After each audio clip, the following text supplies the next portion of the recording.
right, let's dive in. Today we're heading to Tamil Nadu, India. Sounds exciting. It is.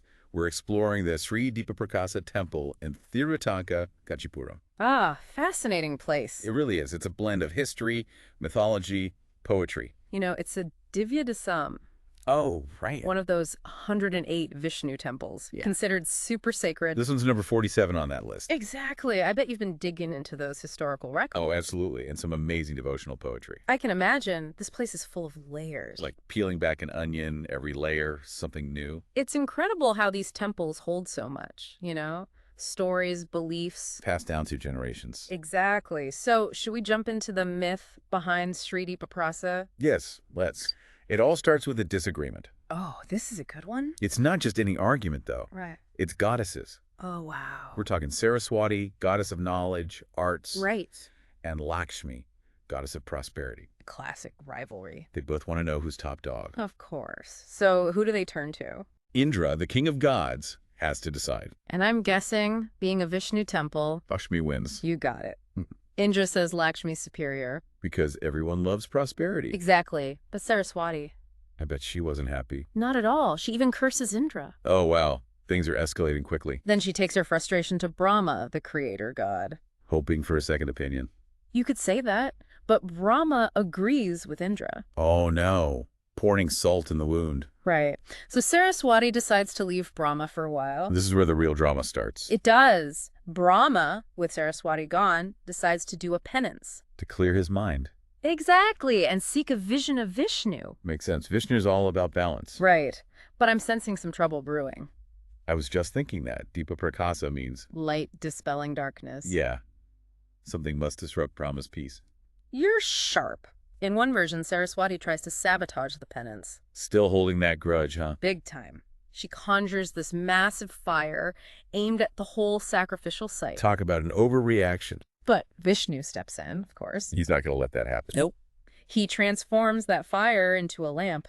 So Brahma can continue. Exactly. That's why he's Deepa Prakasa here. Literally, light dispelling darkness. It's like the myth is built into the temple's name. It is. But there's another version, too. Oh, what's the other one? This time it's not Saraswati directly. Okay. It's demons. Demons. Rakshasas, they're called. Those powerful, chaotic ones. Those are the ones. They plunge the world into darkness. Trying to stop Brahma's ritual. Exactly. But again, Vishnu's got this. He always does. He appears as this brilliant light, banishes the darkness. Saves the day. You could say that. So, angry goddess or demons, Vishnu's always there. Restoring balance, bringing the light. Exactly. Both versions highlight that theme. Light conquering darkness, right? Yes. Yeah. And not just literally, but metaphorically, too. We all face our own darkness, challenges, doubts.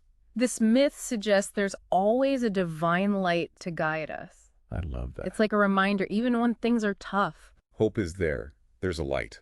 That's a beautiful way to put it. It makes you wonder what darkness the temple builders faced. That's a great question. Maybe we can explore that later. For now, let's focus on the deity himself.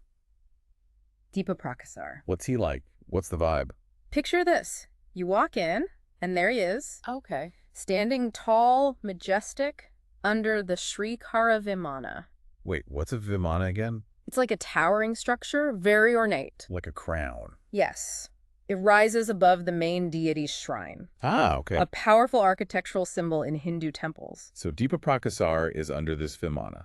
Radiating light, dispelling darkness. Pretty powerful imagery. It is. But here's the interesting part. What's that? He's not facing east, like most deities. Right, he's facing west. West-facing. That's unique. Any reason why? There are some theories. I'm all ears. Some say it symbolizes the setting sun. The end of darkness. Exactly. Connecting back to the myth. Like he's watching darkness fade, light take over. That's a beautiful way to see it. Others say it's astrological or geographical. We may never know for sure. A little mystery. But we can't forget the goddess. Of course.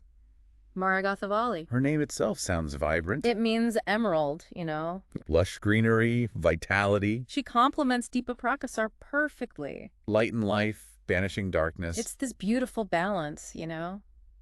Masculine and feminine. Makes you want to visit. It does. But even without going there. We can still explore the stories, the symbols. Exactly. What do you say we delve into the history next? Sounds great. I'm ready to uncover more layers of Sri Deepa Prakasa. I think you'll find it fascinating. All right, so we've heard the dramatic myth behind Sri Deepa Prakasa Temple. And met Deepa Prakasar and Margathavali. Right. But now I want to picture the actual temple itself. You know those towering gopurams? Oh, the massive gateways. Exactly. Those are a key feature of Dravidian architecture. Sri Deepa Prakasa is a Dravidian temple, right? It is. Think those towering gopurams, intricate carving. I've seen pictures, they're impressive. They're meant to draw your eye upwards. Towards the divine. Exactly. Then you pass through the gopuram into the courtyard. Leading to the main shrine. Where Deepa Prakasar resides, under the Srikara Vimana. That's the crown we talked about. Right. And it's not just any Vimana. It has special significance. In Hindu architecture, different Vimana types represent different aspects of the divine. I see. The Srikara Vimana is specifically associated with Brahma. The creator god. Yes, it ties back to the myth. Vishnu aiding Brahma in his yagna. Exactly. It's like an echo of that divine intervention. Built right into the architecture. Precisely. And that attention to detail, that layering of meaning, it's everywhere in this temple. So, besides the main shrine, what else is there to explore? Well, like many South Indian temples, Sri Deepa Prakasa has several smaller shrines. Dedicated to other deities. Exactly. So it's not just Vishnu. You'll find shrines for prominent figures within the Vaishnava tradition. Like Garuda, Vishnu's eagle companion. Exactly. And Hanuman, of course. The monkey god, devoted to Rama. Yes. And you'll even find shrines for the Alvars. Those poet saints we talked about. Their hymns are so important. Considered sacred texts. Right. Their presence in the temple reminds us of bhakti. The path of devotion. Yes.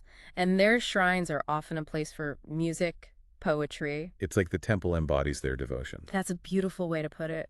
But here's something interesting. What's that? There's also a shrine for Shiva. Shiva? I thought this was a Vishnu temple. It might seem unusual. Yeah. But it reflects a deeper understanding within Hinduism. About the connection between Vishnu and Shiva. Exactly. While they're distinct deities, they represent different aspects of the same divine reality. You could say that. All paths converge, ultimately. That's a powerful message. It's like the temple is a microcosm of the universe. Reflecting that interconnectedness. Precisely. And speaking of interconnectedness, let's get back to those historical records. Oh, yeah. They give us a glimpse into the temple's journey. The inscription about Rajaraja III, the Chola king, from the 13th century. It talks about a land grant he made to the temple. Showing royal support. Exactly. Kings recognized the importance of these temples. Contributing to their upkeep. Right. And that dedication continues over the centuries. That's interesting. The inscription about Azagyamanavale Jir. Who was that? He was a Sri Vaishnava theologian and philosopher, also from the 13th century. Around the same time as Rajaraja III. He was a key figure in establishing the Sri Vaishnava tradition. Focus on devotion to Vishnu and Lakshmi. Right. He oversaw a series of repairs and additions to the temple. To make sure it was structurally sound. But also to reflect the evolving Sri Vaishnava philosophy. That's amazing. He kept the temple up to date. You could say that. It evolved not just physically, but also spiritually. Exactly. Temples like this became more than places of worship. They became centers of scholarship, art, community.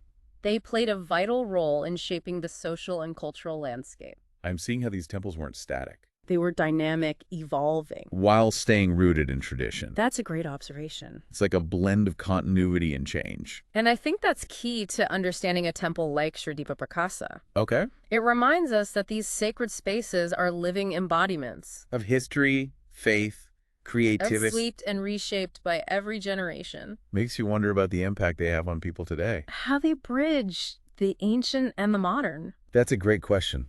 One for another time, perhaps. But for now, let's move to something else crucial. What's that? The poetry that captures the temple's spiritual essence. The devotional hymns by Thiruthanka Alvar. Yes, they're filled with longing for the divine light. I'm ready to be transported by poetry. Okay, we've covered myths, architecture, history, but something's missing. I know what you mean. It's those devotional hymns, right? Yes. Thiruthanka Alvar's poetry. They add a whole other layer to Sri Deepa Prakasa. It's like hearing the voices of devotees through time. Expressing their longing for the divine ravine. Exactly. And Thiruthanka Alvar, he was a master of imagery. His words must be powerful. Oh, they are. He describes Deepa Prakasar in one hymn as beautiful as the dazzling, glowing, fiery, rising sun. Wow, I can practically see it. Right. He connects Deepa Prakasar with the sun itself. That life-giving force. And that theme of light dispelling darkness, it's woven throughout his poetry. It makes you think about those times when you feel lost. Like you're in the dark. Exactly. You crave that guiding light. Thiruthanka Alvar reminds us we're not alone in those moments. So many have felt that same yearning. For connection with something greater. It's comforting to know these hymns still resonate today. They offer a timeless message. A hope and solace. Absolutely. And Thiruthanka Alvar goes beyond just praise. Whoa. He dives into deeper philosophy. Exploring the soul's journey. Yes. He talks about Batatma, Muktatma, Nityatma. Different stages of the soul. Think of it like this. Batatma is the soul bound to the cycle of birth and death. Caught up in desires. Exactly. Then Matatma, the liberated soul. Free from rebirth. In a state of bliss, union with the divine. And Nityatma. The eternal souls always residing in the divine realm. It's like a progression towards greater awareness. And Thiruthanka Alvar shows that Deepa Prakasar, that light, is accessible to all. No matter where you are on your journey. Whether you're just starting out or already enlightened. That's beautiful. It's not just him, though. Another poet captures this longing, too. Really? Who's that? Divya Pillai Perumal Iyengar. Okay.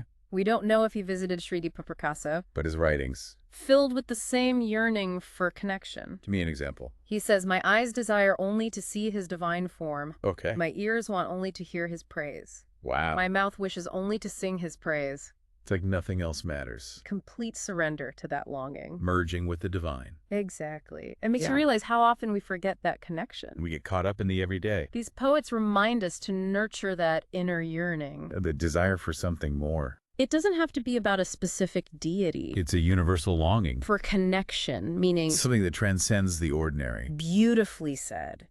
And I think that's what Sri Deepa Prakasa represents. More than just a temple. It symbolizes that human desire to reach beyond limitations. To connect with something greater. Something that illuminates our path. It's like a mirror reflecting our yearning back to us. Reminding us of the power of faith, devotion. The pursuit of light in a sometimes dark world. I couldn't have put it better myself.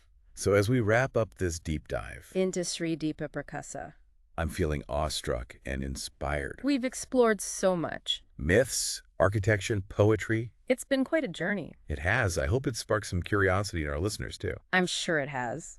Maybe someday they'll even visit Sri Deepa Prakasa. For now, I'm happy to carry a bit of that divine light with me. That's a wonderful thought. Seeking out beauty, connection, inspiration. That's the beauty of these deep dives, isn't it? They inspire us to keep exploring, learning, growing. Long after the episode ends. Well said. Thanks for joining us on this illuminating journey. It was my pleasure. Until next time, keep seeking the light.